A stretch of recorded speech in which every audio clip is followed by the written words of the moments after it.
While the veterinarian was performing a necropsy on a black bear, she pulled a human hand directly from its stomach. The forensic examiner determined that the fingers had been forcibly sawed off, proving that the fingers were already separated from the body before the bear consumed them.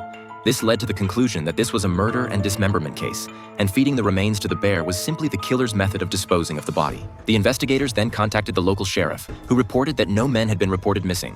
Only a woman who enjoyed hiking had recently disappeared. Led by the park ranger, the two headed to the location where the bear was found, hoping to extract additional clues from its excrement. The intern discovered that the bones were covered with numerous bite marks. These weren't from the bear's teeth. The pattern resembled those of a wild boar. However, while boars have 6 incisors, the marks on the bones showed only 4, suggesting they were likely human bite marks. The investigator couldn't believe this conclusion. After all, cannibalism was supposed to be a thing of the past. At that moment, Hodgins examined the bear's feces and found undigested human skin. The edges of the skin appeared to have traces of a tattoo. Angela reconstructed the image based on this clue. It was a sun-shaped tattoo. Upon hearing this, the sheriff immediately identified the victim as William. William had always aspired to become a park ranger and frequently sought out the current ranger to learn management skills. This discovery made William a suspect. So that night, the three rushed to the ranger's home. After entering, the ranger claimed he was going to make tea, but was actually preparing to escape. When everyone heard the sound of breaking glass, they realized the suspect was fleeing through the window. Despite the investigators' pursuit, the ranger ultimately escaped. When the two opened the refrigerator, they found it packed with chunks of meat. Since the meat was completely frozen,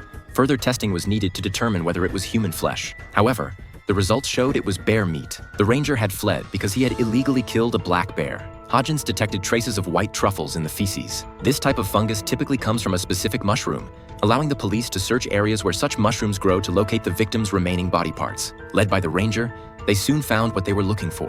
When they brushed aside the weeds and saw the dismembered remains, they were shocked to discover another body lying beside William, the missing hiker. Examination revealed that William was missing an arm, while the girl was missing her heart. Not far from where the bodies were found stood an altar. Initial speculation suggested this might have been a ritualistic sacrifice involving human body parts. Experts analyzed the altar and theorized that the killer consumed human flesh to gain a chance at rebirth. The circular altar had 6 branches radiating from it. The killer ate the arm to acquire the victim's strength and consumed the heart to absorb the victim's soul. With 2 victims already discovered, this meant 4 more would likely surface. The 2 bodies were transported back to the local clinic.